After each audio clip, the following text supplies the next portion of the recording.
Oke, kita masuk ke soal nomor 26 ya. Nah, di sini bayi perempuan usianya 1 hari di rumah sakit lahirnya ya. Hasil anamnesa, persalinan cukup bulan, spontan dan lahir normal. Kemudian hasil pemeriksaannya frekuensi jantungnya 136 kali per menit, pernapasannya 48 kali per menit, suhunya 35 derajat Celcius 35,4 ya. Artinya bayinya mengalami hipotermi karena suhunya kurang dari 36,5. Kemudian bayi terlihat menangis dengan tangan terbuka dan menempel pada box bayi.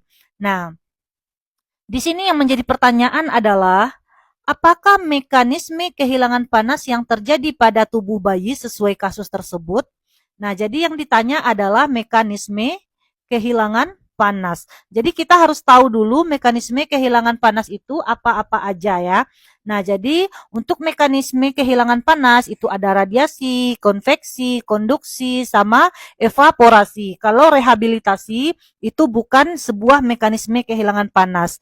Nah, jadi berdasarkan kunci jawaban yang ada, kita skip dulu jawaban yang paling kita anggap tidak akan betul. Nah, ini rehabilitasi.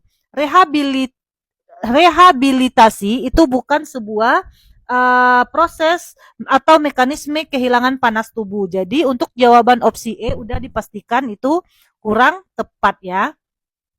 Nah, kita lihat di opsi pertama yaitu radiasi. Nah, kita harus tahu dulu radiasi ini seperti apa. Nah, jadi radiasi itu adalah kehilangan panas, nah, ke lingkungan yang lebih dingin tanpa kontak langsung. Jadi, kalau radiasi itu kehilangan panas ke lingkungan yang lebih dingin tanpa kontak langsung atau melalui gelombang inframerah. Nah, di sini eh, apakah ada disebutkan bayi itu kehilangan panas ke lingkungannya. Nah, kita lihat di sini bayi tangannya terbuka dan menempel pada box bayi.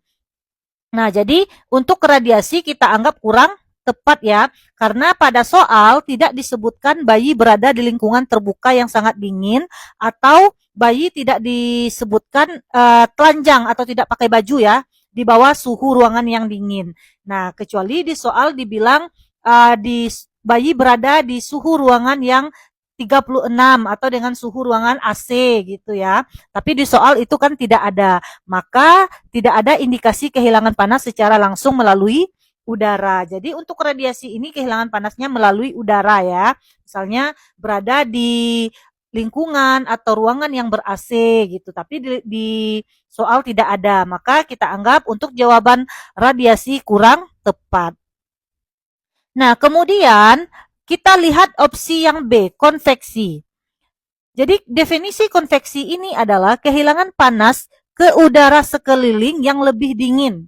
Nah, jadi kehilangan panas ke udara sekeliling yang lebih dingin. Nah, contohnya juga sama seperti dengan radiasi tadi.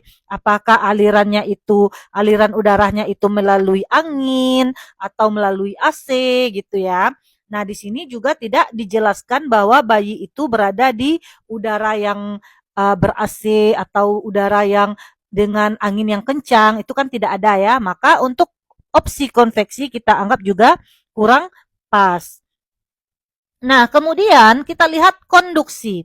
Nah, konduksi itu adalah kehilangan panas melalui kontak langsung antara permukaan tubuh dan benda dingin. Nah, kita lihat di ilustrasi kasus. Ini konduksi antara kontak tubuh, berarti kontak tubuh bayi dengan sesuatu benda yang dingin. Kita lihat di sini tangan terbuka, berarti sebuah tubuh.